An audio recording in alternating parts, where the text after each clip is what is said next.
Hey everybody, welcome back to Video Myth. So today we're getting another fun and random episode of you guys this Friday because recently I was cleaning up and organizing my arcade PCB storage closet and I found this Konami ZR107 all the way in the back. I've had this for many years. I got it untested for $40. I tested it once to make sure it worked, had a plan to make a harness to control it, put it in the closet, and somehow over the years it completely got forgotten about until I just came across it again and realized I've never made a video.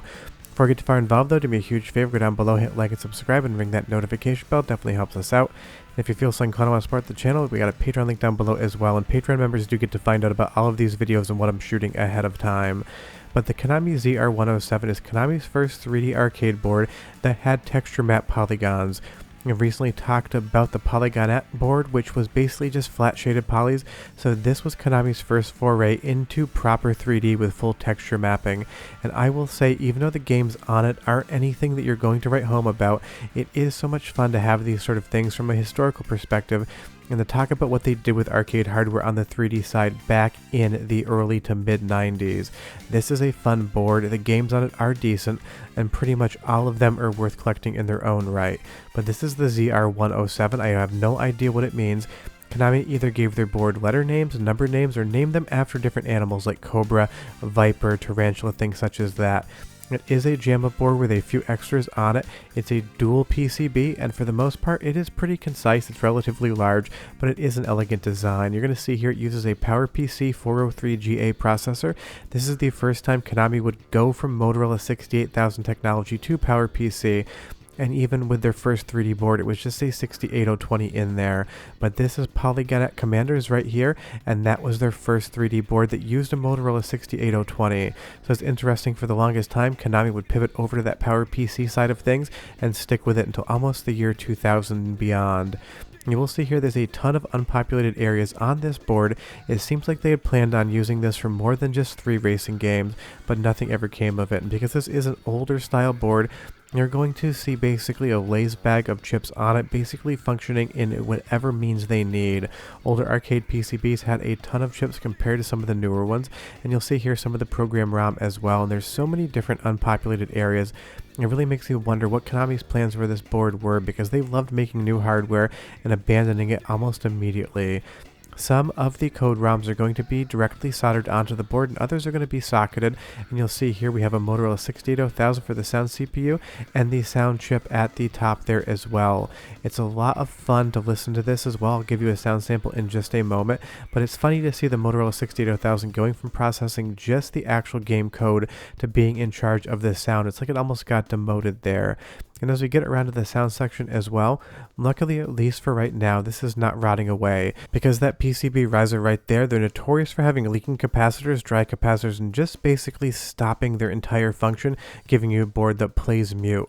Luckily, with modern innovations, people have recreated these boards, so if it does happen, I can replace this. But at least the last time I plugged this thing in, it was fine, and the capacitors I checked last time are just sitting here doing absolutely nothing, not bulging, not leaking.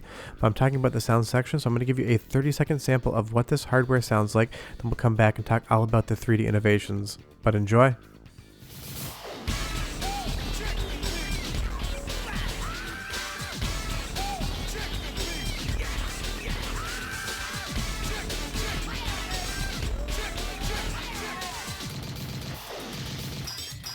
Winding heat! Watch out behind you! They're coming up fast!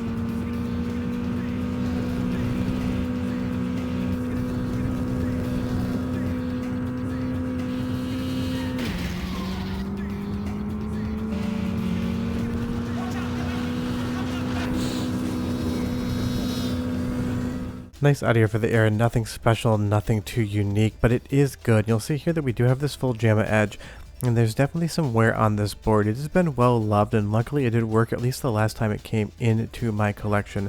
And I always love having stuff like this, and just so you know, this is a Midnight Run board. There's Midnight Run, there's Winding Heat, and there's Speed King. Speed King does not work in MAME. It was basically an attraction cabinet, and it is on PlayStation 1, but it is by far the hardest ZR107 board to locate. On the middle of the board, luckily Konami put this little 2-digit numerical value counter right here, and these things are crucially important on Konami hardware of a certain era. If you're going to have any problems with the board whatsoever, you're going to get an error code here, which as long as someone else has encountered it, you can usually Google about what it is. This is my NWKTR thrill drive board that has a network error because of a bad security chip. Luckily with that counter I'm able to tell what it is, even though I still have not been able to figure out how to fix the damn thing.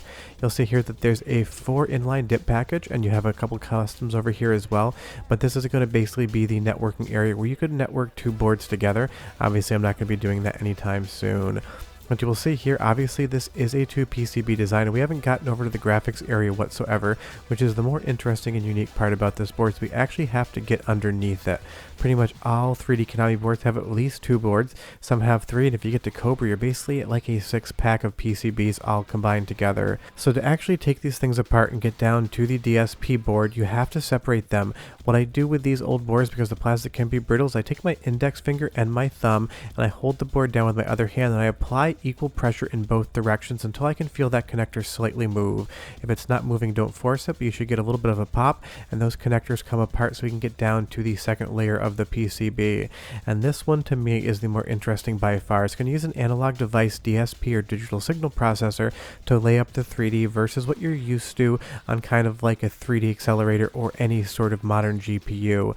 DSPs were used a ton in arcade devices, but not so much on the actual home console front. Now the weird thing about this board is this is where the video signal comes from, and it has been reworked at some point in time. There's solder residue there, and this connector is the reason why this board ended up in the back of the closet, because I needed to build the new JAMA adapter, and I just never actually got around to doing it. But you'll see here this Analog Devices ADSP, this is what's doing all of the 3D calculation and otherwise putting the graphics on screen. You'll see these across Konami devices for a few generations until they move over to 3DFX chips. And this is what it looks like in motion. I will say the ZR107 is a very pretty platform. It's outperforming the PlayStation 1, Sega Saturn, and probably going toe-to-toe with the Nintendo 64 as far as polygons on screen, but it runs at an absolutely blistering clip. You're getting 60 frames per second out of this imagery. You have texture mapping, and for the most part you'll see all the polygons are perspective correct as well, and that is just a fun time. And as we move on to Winding Heat here, this game moves a little bit slower, but it still has a great sensation of speed. This is not my favorite game in the world. The handling's actually relatively terrible on this thing, but it's fun to look at. But what it did give us was Racing Jam and Racing Jam Chapter 2 on the NWKTR boards, which are amazing games. Even if they don't move as fast, there is a lineage between all of these boards. You'll see here we have some other socketed customs as well as some ROM chips on board, because all of the graphics ROMs are going to be on this DSP board. This thing is filled with customs. God knows what they do.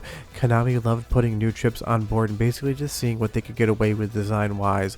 If we move over to this side of the board as well with more of the graphics ROMs, you're going to see that this could have accommodated an entirely different bank of 4 ROMs. This board was built for expandability, just like the Polygon Commander board, but it seems like Konami abandoned this relatively quickly, which was a pattern for them. You'll see one more big body custom here, and I have absolutely no idea what is underneath that heatsink. It seems to have been glued down forever ago at the factory, and I'm not going to try to pull it up. It is stuck there well and good, and if I tried to move it, I'd just assume probably break a leg on the chip as I would actually get it off, so it'll be a mystery what's underneath there. And you just see around this board just how littered with actual chips it is. If these things go wrong, if there's problems on the board, it becomes an absolute mind-boggling hunt to try to find out what individual chip went bad, because there's so much different stuff to test. But the best part is this is functioning, so I can just put it back together, pop it back in the closet, and I'll build that harness soon and probably get some more direct captures. Now, one thing I did notice about this board when it first came in is it did have some surface rust on the outside edge of the components. This does happen sometimes, and as long as you make sure the rust isn't too bad and you neutralize it, it will be fine. I see this in one of 2 places. One in Japan, where the boards came from. If they came from the south, it is very humid. The other, the same thing in the US or Australia, where humidity is, you can get some of that pitting and rusting on that metal. But honestly, I really enjoy Midnight Run. It is a ton of fun, even if it is an earlier effort as far as 3D racing games from Konami is concerned. Winding Heat, I would give a C grade, and I would say you can check it out on main, but I definitely wouldn't buy a board for it. I probably would even buy a board for Midnight Run if you weren't a Konami arcade collector like me. I'm not even sure why I love their stuff so much, just because Konami really wasn't known for arcade games in this era on the 3D side, and for some strange reason I just kind of fall in love with antiquated hardware that couldn't compete with what Sega and Namco was doing then. But that is the ZR107 motherboard. It is a lot of fun. It runs 3 games, all racing games, which is hilarious because the next board, the NWKTR, would also only run 3 games: Racing Jam Chapter 2, and Thrill Drive, one of the best games of all time. But that's the board, and I'll see you guys next time. Bye-bye.